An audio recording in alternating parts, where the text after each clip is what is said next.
Bueno, buen día a todos, muchas gracias por venir. Ahora tenemos la presencia del licenciado Raúl Balbo y también del Consejo Deliberante de Misiones, pero bueno, después vamos a estar con el Consejo Deliberante, pero vamos a escuchar la exposición del licenciado Raúl Balbo. Realmente Raúl debe ser uno de los licenciados y uno de los ciudadanos que más conoce comercialización en la Argentina y sabe sobre todo de la venta masiva. Entonces, bueno, yo he tenido la oportunidad de charlar varias veces con Raúl, Marcelino también, pero nos gustaría que nos diera un análisis acá en la comisión para que todos podamos escucharlo y también hacer algunas preguntas, algunas dudas que puedan llegar a tener. Que siempre decimos que la comisión y todos los senadores los tenemos que capacitar, que es lo fundamental. Bueno, persona de la trayectoria de Raúl Balbo, hoy es un lujo que esté acá en el Senado Nación. Raúl, muchísimas gracias por estar acá. Gracias. Bueno, ante todo, muchas gracias por estar y muchas gracias, Roberto, por la invitación, Marcelino. Brevemente, yo para ponerlos en contexto quién soy, llevo más o menos unos 25 años trabajando en empresas de consumo masivo, sobre todo con empresas de las que se denominan multinacionales, pero he trabajado también con compañías locales. Muchos años lo hice como ejecutivo de esas compañías y de hace algunos años desde mi propia consultora. Sé que este es un ámbito político, yo no tengo formación política, así que les voy a hablar desde mi experiencia profesional y ningún comentario de lo que pueda hacer tiene ningún sesgo de ningún carácter político, sino estrictamente profesional. Por lo tanto, les quiero hacer esta aclaración para que nadie se ofenda si digo algo que les resulta incómodo. No tiene ese objetivo, sino compartir ideas, como dijo Roberto. Yo preparé una presentación breve para tratar de darle marco a esta charla y compartir con ustedes un poco de mi experiencia. Cuando hablamos de consumo masivo, hablamos de básicamente aquellos productos que todos ustedes consumen diariamente en diferentes entornos de negocio, en un supermercado chino, más grande, más chico, en una farmacia, una perfumería, a lo largo de todo el país. Ustedes consumen diariamente o semanalmente productos de consumo masivo.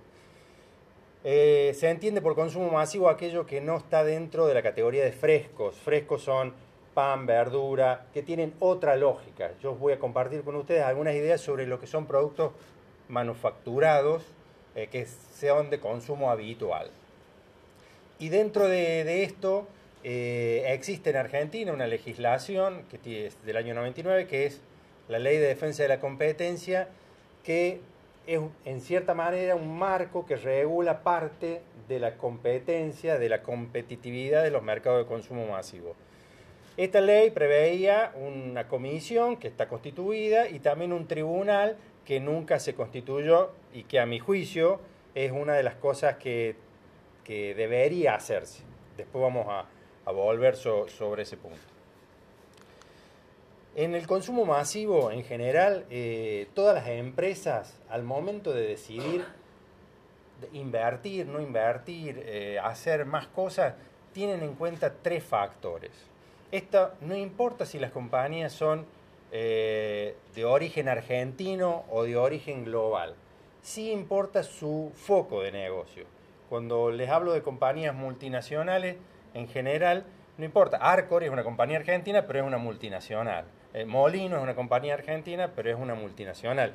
Tiene un enfoque multinacional versus algunas pymes o medianas empresas que tienen un enfoque más local.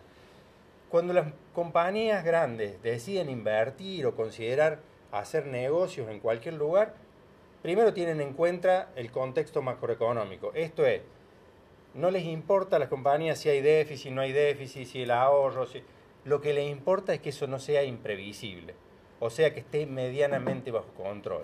O sea, si un país tiene estos serruchos, ¿no? Hoy ahorramos, mañana gastamos, mañana tenemos déficit, mañana tenemos superávit, eso es un freno muy grande. Nadie quiere invertir donde las cosas no son previsibles. Si son mala, buena, pero previsible, las compañías toman la decisión de invertir.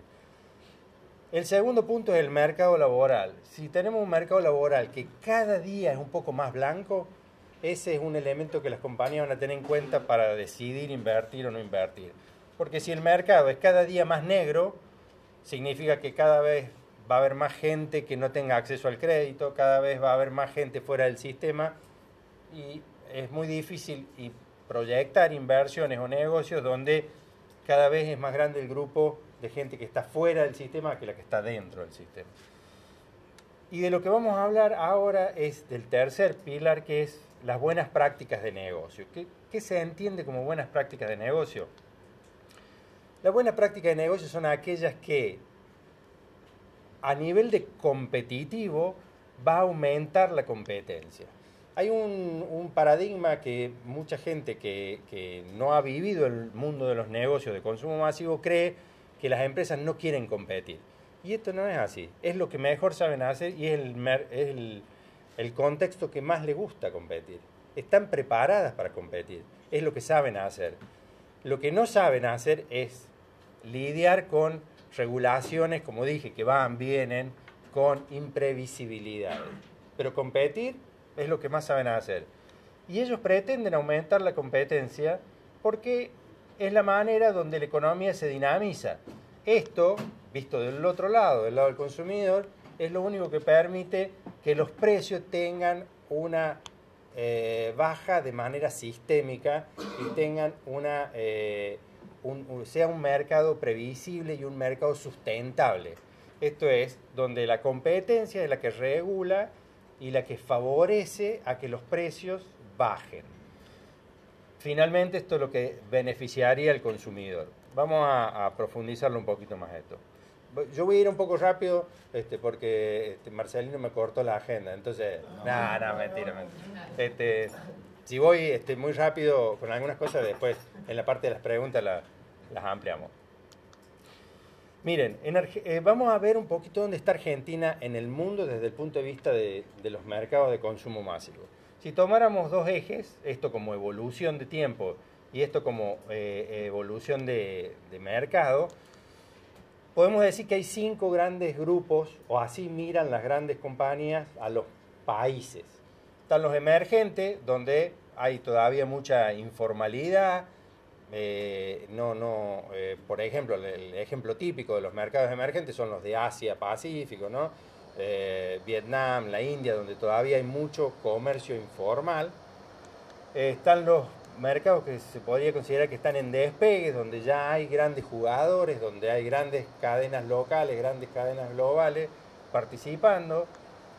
Hay mercados más maduros donde ya no solamente están todos esos jugadores, sino que empiezan a llevar adelante una estrategia que se llama de clúster. Clúster significa que van dividiendo el mercado. Entonces, por ejemplo, en Argentina no es lo mismo el surtido de producto que tiene y la estrategia de precio que tiene el Jumbo de Palermo, donde atiende a un nivel socioeconómico determinado, al que va a tener el casino, el Libertad de, no sé, de Santiago del Estero, donde obviamente tiene otro perfil de consumidores, no solamente por los gustos, sino por el nivel socioeconómico, y va a tener otro surtido de productos y otra estrategia de precio. Primer punto, muchas veces las políticas públicas intentan decir, no, hay que ver precio cuidado, precios no sé qué, precios... Y la verdad es que en la práctica eso no sirve de nada. No sirve de nada porque el control es sobre un punto reducido de cantidades, de punto de venta, y no es comparable lo que voy a hacer, como digo, en el Jumbo de Palermo, en un supermercado en Posadas. O sea, el contexto es otro. Por ejemplo, en Posadas, ustedes son misioneros, ¿no? Sí.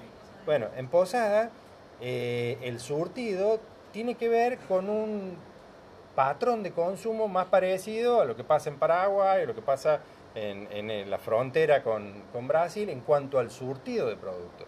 Y no, ustedes no son menos argentinos que los que compran en el Jumbo de Pilar.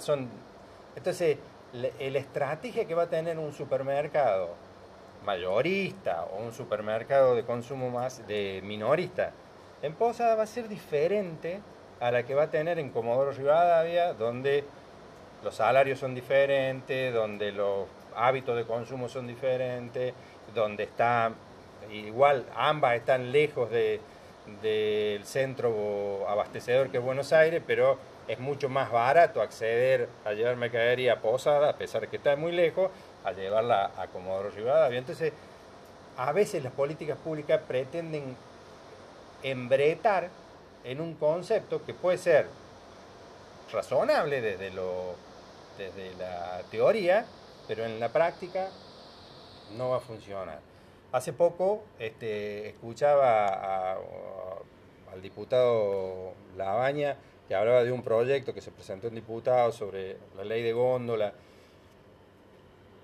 Y tampoco es una, yo no sé si hay alguien acá del grupo, pero es una tontería.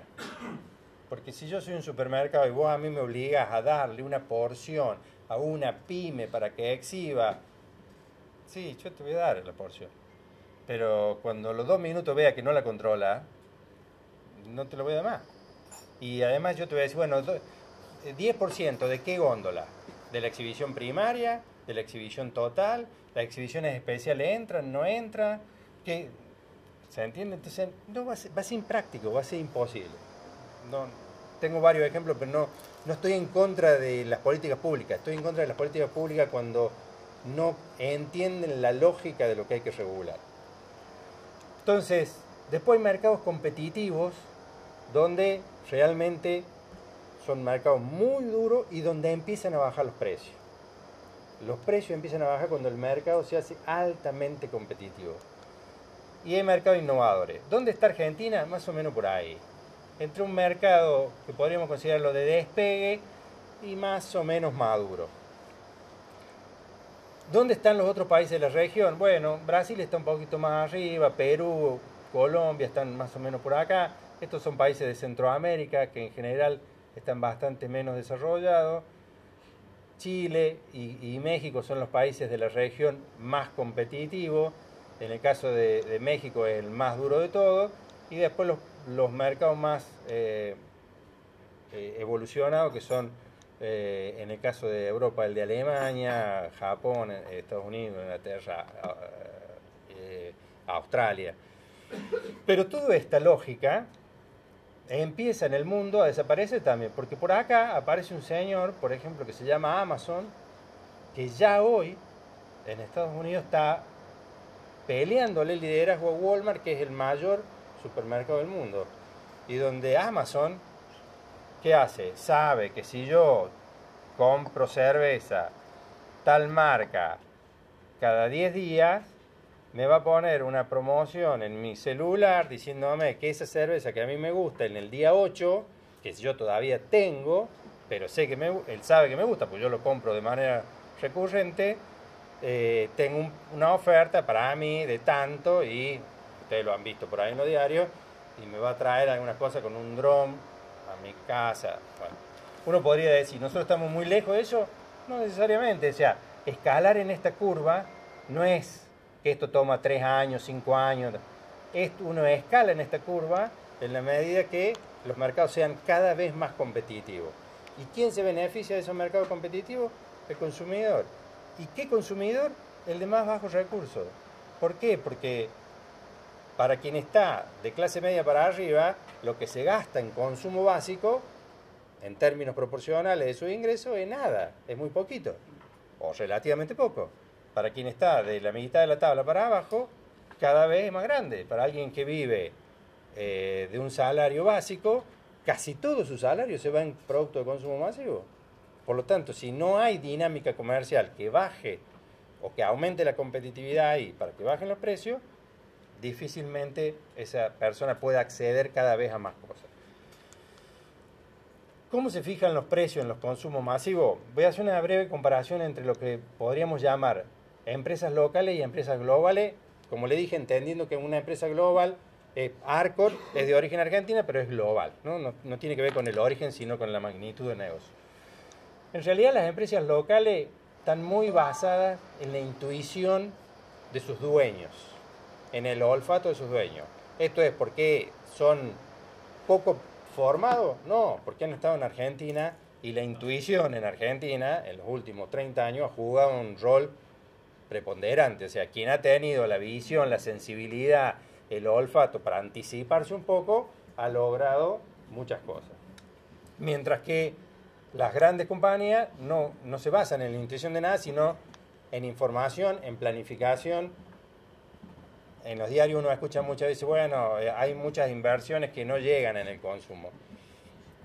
Y yo, que trabajo 20 años en compañías multinacionales, le digo, ninguna compañía multinacional decide invertir en 12 meses. Tiene que evaluar un plan, tiene que someterlo a su junta de dirección, tiene que aprobar los recursos, tiene que ver qué va a significar eso dentro de su estrategia global y recién va a poner los recursos para invertir. ¿Cuándo? El año siguiente. O sea, cualquier inversión, por más rápida que sea, toma 2 años, 3 años.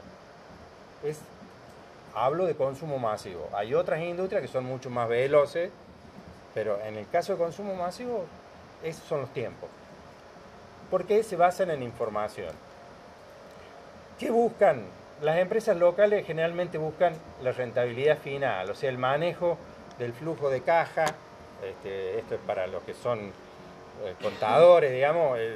¿Por qué? Porque en Argentina ha sido clave para la rentabilidad final el manejo del flujo de caja, ¿no? Desde qué hago con esto, me quedo más líquido, me quedo menos líquido, aumento el inventario, bajo el inventario, me quedo con plata cash para hacer.